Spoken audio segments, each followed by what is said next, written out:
아들을 죽인 살인자. 그는 양아들이 되었다. 봄비가 내리던 4월의 어느 날 중학교 2학년이던 아들 대호가 학교에서 돌아오지 않았다. 평소 같으면 오후 3시쯤 집에 와서 엄마, 배고파라며 부엌으로 달려오던 아이가 해가 저물도록 나타나지 않았다. 불안한 마음으로 학교에 전화를 걸었을 때 담임 선생님의 떨리는 목소리가 전한 소식은 차라리 악몽이었으면 좋겠다는 생각이 들 만큼 참혹했다. 대호는 머리에 심한 외상을 입고 의식을 잃은 채로 학교 뒷산에서 발견되었다. 병원으로 급히 옮겨졌지만 뇌출혈로 인해 그날 밤 세상을 떠났다. 경찰 조사 결과 대호를 그렇게 만든 아이는 같은 학교 2학년 인석이라는 아이였다. 평소 일진으로 불리며 친구들에게 돈을 뜯어내던 아이였다. 그날도 대호에게 용돈을 달라고 협박했지만 대호가 돈이 없다고 하자 대호를 밀치며 겁을 줬다. 밀려 넘어진 대호는 바위에 머리를 부딪혔고 그것이 치명상이 되었다. 살인을 했지만 인석은 만 14세였다. 촉법소년이라는 이름으로 보호받는 나이. 살해 의도가 없었다고 하여 소년원에 몇 개월 보내지는 것이 전부였다. 자신의 아들을 죽인 아이가 제대로 된 처벌도 받지 않는다는 사실에 정의는 분노로 미쳐갈 것만 같았다. 장례를 치르고 49제를 지내는 동안 정의는 하루하루를 버텨내는 것이 힘겨웠다. 대호의 빈 방을 바라보며 몇 시간씩 멍하니 앉아 있었고 밥을 먹는 것도 잠을 자는 것도 모든 것이 의미 없게 느껴졌다. 정의의 마음속 깊은 곳에서는 복수에 대한 욕망이 자라나고 있었다. 그 아이를 그냥 둘 수는 없어요. 정의가 남편에게 말했을 때 남편은 깜짝 놀랐다. 평소 온화하고 자상했던 아내의 눈에서 지금까지 본 적 없는 차가운 살기가 느껴졌기 때문이다. 여보, 그런 생각하지 마. 그런다고 달라지는 건 없어. 우리 법의 테두리는 벗어나지 말자. 법이 우리 대호를 지켜줬나요? 그 아이는 우리 아들을 죽이고도 멀쩡히 살아가고 있어요. 이게 공정한가요? 남편은 아내를 말릴 말을 찾지 못했다. 사실 그 역시 인석에 대한 분노가 치밀어 오르는 것을 억누르고 있었기 때문이다. 하지만 정의의 복수심은 남편의 상상을 뛰어넘는 수준이었다. 며칠 후 정의는 검은 후드티를 입고 마스크를 쓴 채로 인석이 다니는 학교 앞에서 그를 기다리고 있었다. 인석을 직접 보는 것은 대호의 장례식 이후 처음이었다. 키가 훤칠하고 잘생긴 얼굴의 평범한 아이였다. 이런 아이가 자신의 아들을 죽였다는 것이 믿어지지 않았다. 정의는 인석의 뒤를 따라가며 그의 일상을 관찰하기 시작했다. 어떤 길로 집에 가는지, 어디에서 누구를 만나는지, 언제 혼자 있는지를 파악했다. 복수를 위해서는 완벽한 계획이 필요했다. 일주일 동안 인석을 미행하면서 정의는 점점 더 치밀한 계획을 세워갔다. 인석은 대부분 혼자 다녔다. 학교 친구들과 어울리는 모습은 거의 보이지 않았고 방과 후에는 곧바로 집으로 향했다. 가끔 편의점에 가는 것이 전부였다. 인석이 사는 곳은 정의가 예상했던 것보다 훨씬 열악했다. 재개발을 앞둔 낡은 연립주택 2층의 작은 원룸이었다. 대문 앞에는 우유곽과 신문이 며칠째 그대로 쌓여 있었고 창문 너머로는 어둠만이 가득했다. 저 아이는 혼자 사는 건가? 정의는 의문을 가졌다. 조사를 통해 알아본 바에 따르면 인석은 할머니와 함께 살고 있다고 되어 있었다. 하지만 며칠을 관찰해도 할머니의 모습은 보이지 않았다. 어느 날 저녁 정의는 인석이 집 근처 슈퍼마켓에서 컵라면과 우유, 빵 몇 개를 사는 것을 보았다. 그리고 집에 들어가서는 불도 켜지 않은 채로 시간을 보냈다. 이상했다. 일진이라고 불리는 아이치고는 너무나 조용하고 외로워 보였다. 정의가 상상했던 것처럼 친구들과 어울려 놀거나 친구들에게 뺏은 돈을 쓰며 호화롭게 지내는 모습은 전혀 찾아볼 수 없었다. 며칠 후 정의는 충격적인 광경을 목격했다. 인석이 집 앞에서 쓰러져 있는 것이었다. 급히 다가가 보니 아이는 심하게 열이 나고 있었고 며칠 동안 제대로 먹지 못한 듯 야위어 있었다. 순간 정의는 자신도 모르게 인석을 일으켜 세우며 물었다. 괜찮니? 인석은 희미한 의식 속에서 정의를 바라보았다. 괜찮아요. 그냥 좀 어지러워서. 정의는 복잡한 감정에 휩싸였다. 이 아이를 죽이려고 계획을 세우고 있었는데 지금은 도움이 필요한 한 아이의 모습만이 눈에 들어왔다.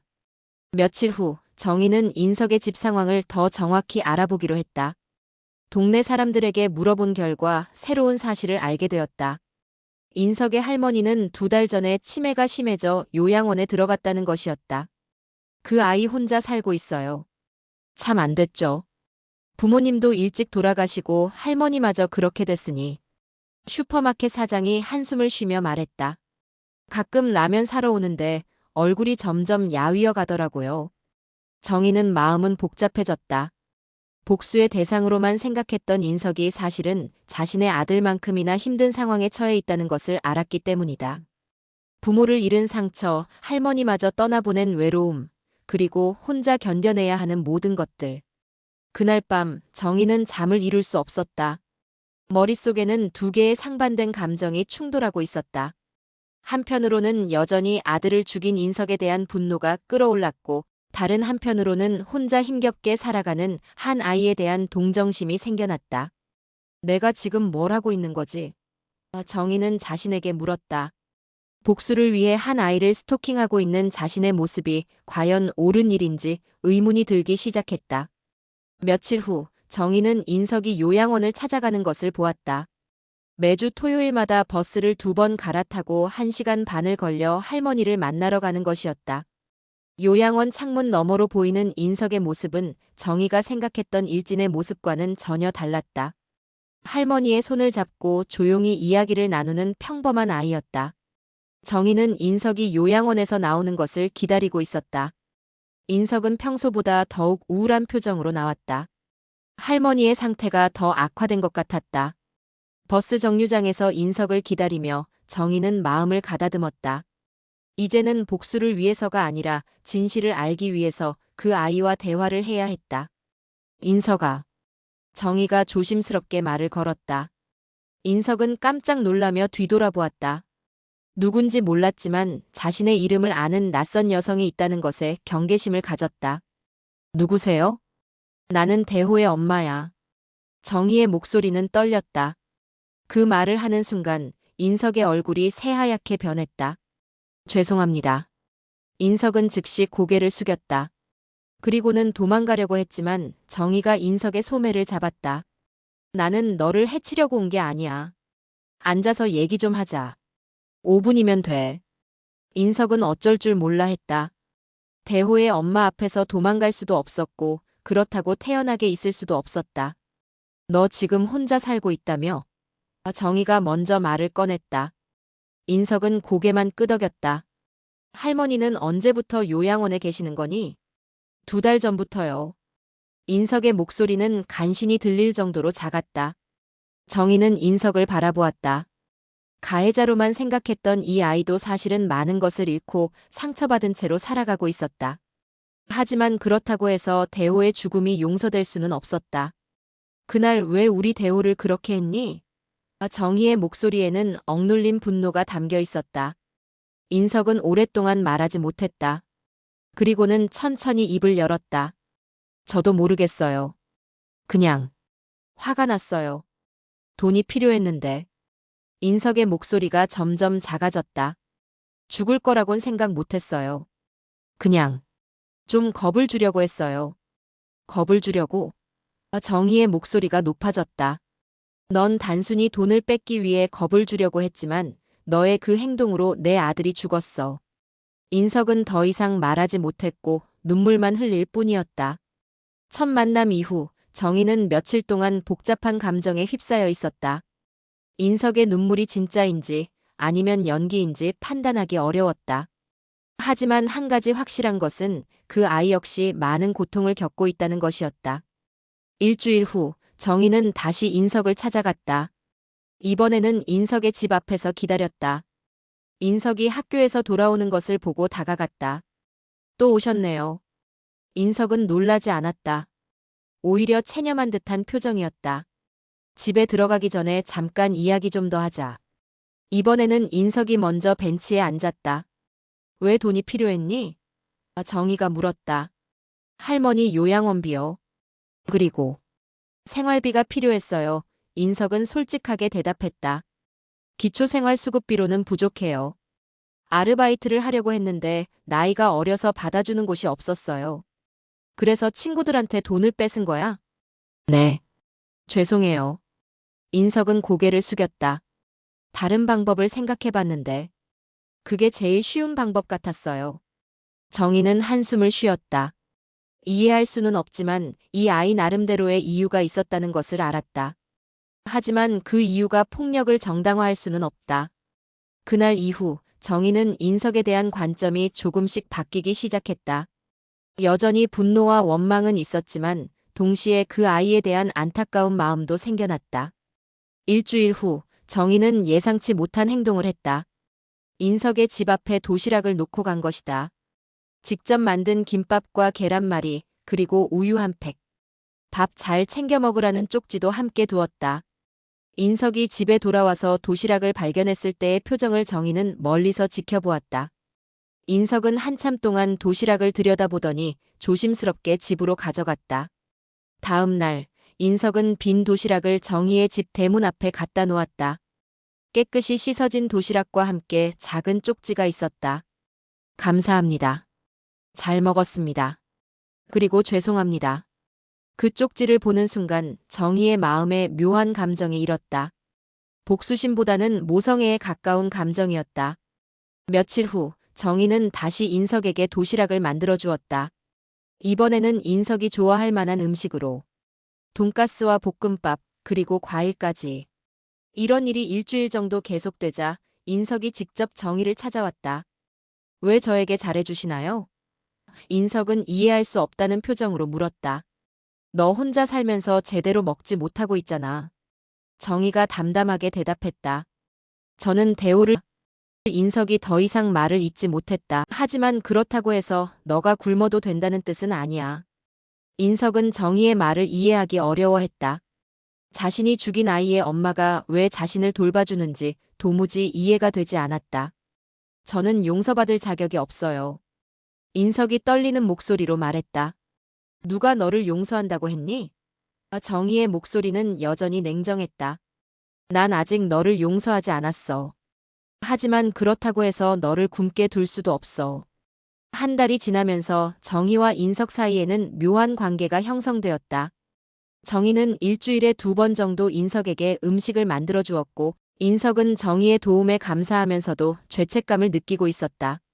어느 토요일, 정희는 인석과 함께 할머니를 문병하기로 했다. 인석은 처음에는 거부했지만 정희의 설득에 결국 동의했다. 요양원에서 만난 인석의 할머니는 치매가 상당히 진행된 상태였다. 인석을 알아보지 못할 때가 많았지만 가끔씩 정신이 또렷해지는 순간이 있었다. 인석아, 우리 인석이 혼자 힘들지?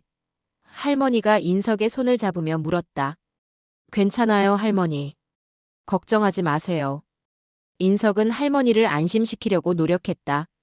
정희는 할머니와 인석의 모습을 보며 마음이 아팠다. 이 아이 역시 소중한 사람을 잃어가는 아픔을 겪고 있었다. 자신이 대우를 잃은 것과 다르지 않았다. 요양원을 나오는 길에 정희는 인석에게 물었다. 할머니가 많이 안 좋아지셨구나. 네. 의사 선생님이 이제 얼마 남지 않았을 거라고 했어요. 인석의 목소리는 슬픔으로 가득했다. 할머니마저 가시면 정말 혼자가 되는 거잖아요. 인석이 눈물을 흘렸다. 정희는 그 말을 들으며 가슴이 먹먹해졌다. 자신도 대호를 잃고 나서 세상에 혼자 남겨진 것 같은 외로움을 느꼈기 때문이다. 물론 남편이 있었지만 아이를 잃은 빈자리는 아무도 메울 수 없었다. 인석아. 정희가 조심스럽게 말했다. 너 정말로 대호에게 미안해하고 있니? 네. 매일매일 후회해요. 인석은 더 이상 말을 잇지 못했다. 그날 밤 정희는 남편과 긴 이야기를 나누었다. 인석에게 도시락을 만들어주고 있다는 사실을 털어놓았을 때 남편은 크게 놀랐다. 여보, 그게 무슨 소리야? 우리 아들을 죽인 아이한테 도시락을 갖다 준다고? 그 아이도 많이 힘들어해요. 정희가 조심스럽게 말했다. 그렇다고 해서 대호가 살아 돌아오는 건 아니잖아. 알아요. 하지만 그 아이를 보면 마음이 아파요. 어린 나이에 혼자서 모든 걸 감당하고 있어요. 남편은 아내의 마음을 이해하려고 노력했지만 쉽지 않았다. 하지만 정희의 표정에서 조금씩 생기가 돌아오는 것을 보며 반대하지는 않기로 했다. 2달 후 인석의 할머니가 세상을 떠났다. 정희는 인석에게 연락을 받고 장례식장으로 달려갔다. 조문객은 거의 없었다. 할머니의 몇 안 되는 지인들과 요양원 직원들, 그리고 인석의 담임 선생님 정도가 전부였다. 인석은 상주로서 할머니를 배웅해야 했지만 아직 미성년자라 모든 절차가 복잡했다. 정희는 옆에서 인석을 도우며 장례 함께 치렀다. 장례식이 끝나고 인석은 완전히 혼자가 되었다. 집으로 돌아가는 길에 인석은 정희에게 말했다. 이제 정말 혼자네요. 혼자가 아니야. 정희가 대답했다. 내가 있잖아. 인석은 놀란 눈으로 정희를 바라보았다. 자신을 가족처럼 생각해주는 사람이 있다는 것이 믿어지지 않았다. 너는 실수를 했어. 돌이킬 수 없는 큰 실수를. 그렇다고 해서 너의 인생이 끝난 건 아니야. 그날 밤 정희는 인석을 자신의 집으로 데려왔다. 빈 대호의 방이 아니라 거실 소파에서 하룻밤 자게 했다. 인석은 처음에는 거부했지만 정희의 간곡한 설득으로 결국 받아들였다. 다음 날 아침 정희는 인석에게 아침을 만들어 주었다. 오랜만에 따뜻한 집밥을 먹은 인석은 눈물을 흘렸다. 왜 울어? 정희가 물었다.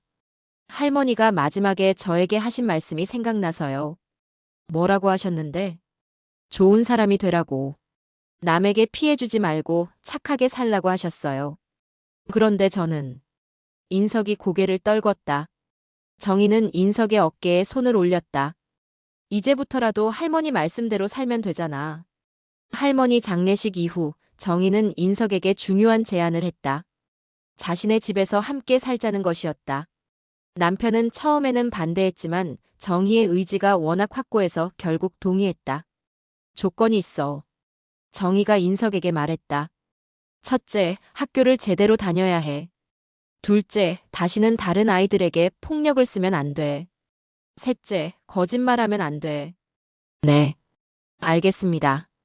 인석은 진심으로 고개를 끄덕였다. 정희가 한참을 뜸들이다 말했다.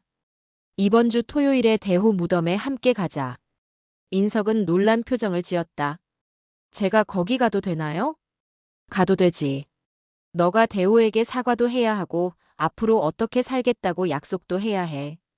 인석은 대호의 무덤 앞에서 한참 동안 말을 하지 못했다. 정희가 무덤에 꽃을 바치고 손을 모으는 모습을 보며 인석은 큰 죄책감을 느꼈다. 대호야. 인석이 떨리는 목소리로 말하기 시작했다. 정말 미안해. 나 때문에 너가. 인석은 더 이상 말을 잇지 못했다. 정희는 인석의 어깨를 토닥였다. 그날 이후 정희와 인석은 매주 토요일마다 대호를 찾아갔다. 인석은 대호에게 자신의 근황을 말하고 앞으로의 계획을 이야기했다. 처음에는 어색했지만 시간이 지나면서 자연스러워졌다. 인석이 정희의 집에서 살기 시작한 지 6개월이 지났다. 처음에는 어색하고 조심스러웠지만 점점 가족의 모습을 갖춰가고 있었다. 정희의 남편도 인석을 서서히 받아들이기 시작했다. 인석은 학교 성적이 눈에 띄게 좋아졌다. 규칙적인 식사와 충분한 잠, 그리고 안정된 환경이 인석에게 큰 도움이 되었다. 더 중요한 것은 다시는 폭력을 쓰지 않았다는 점이었다. 오히려 다른 학생들이 괴롭힘을 당하는 것을 보면 나서서 말렸다. 어느 날 인석의 담임 선생님이 정희를 찾아왔다. 인석이가 정말 많이 변했어요. 예전에 그 아이가 맞나 싶을 정도로요. 다른 아이들도 인석이를 다시 받아들이기 시작했어요. 그래요? 정희는 기뻤다. 며칠 전에는 신입생이 선배들한테 괴롭힘 당하는 것을 보고 나서서 말렸다고 해요. 폭력은 절대 답이 아니다라고 하면서요. 정희는 인석이 정말로 변하고 있다는 것을 실감했다. 물론 대호를 잃은 상처는 여전했지만 인석을 돌보면서 조금씩 마음의 평화를 찾아가고 있었다. 저녁 식사 시간에 정희는 인석에게 물었다. 학교 생활은 어때? 친구들하고 잘 지내고 있니? 네. 처음에는 다들 저를 피했는데 이제는 말도 걸고 그래요. 인석이 밝게 대답했다. 1년이 지난 어느 봄날 정희는 중요한 결정을 했다. 인석을 정식으로 양자로 입양하기로 한 것이다. 남편과 충분히 상의한 후 내린 결론이었다. 인석아, 너가 원한다면 우리가 너를 정식으로 아들로 받아들이고 싶어. 정희가 조심스럽게 말했다. 인석은 깜짝 놀라며 정희를 바라보았다. 정말요? 하지만 이건 대호를 잇자는 뜻은 아니야. 대호는 영원히 우리의 첫째 아들이고 넌 둘째 아들이 되는 거야. 인석은 눈물을 흘리며 고개를 끄덕였다. 네. 정말 감사해요. 저 정말 좋은 아들이 될게요. 그날 저녁 가족 셋은 대호의 무덤을 찾았다. 인석이 정식으로 가족이 되었다는 것을 대호에게 알리기 위해서였다. 대호야, 인석이가 이제 우리 가족이 됐어. 정희가 무덤 앞에서 말했다. 너의 동생이 된 거야. 하늘에서 잘 지켜봐줘. 인석은 무덤 앞에 무릎을 꿇고 말했다. 대호야, 나는 너의 동생으로 평생 너를 기억하며 살 거야. 그리고 너가 자랑스러워할 수 있는 동생이 되도록 노력할 거야. 정말 미안해. 그리고 고마워. 정희는 인석의 말을 들으며 마음 깊숙한 곳에서 무언가가 풀리는 것을 느꼈다. 분노와 복수심이 아닌 용서와 사랑으로 채워지는 것을. 3년 후 인석은 좋은 대학에 합격했다. 사회복지학과를 선택한 인석은 어려운 환경의 아이들을 돕고 싶다고 했다. 대학교 입학식 날 정희는 인석을 바라보며 생각했다. 자신이 복수를 택했다면 두 아이를 모두 잃었을 것이다. 하지만 용서를 택함으로써 새로운 아들을 얻었다. 대호가 하늘에서 이 모든 것을 지켜보며 미소 짓고 있을 것을 생각하니 흐뭇했다.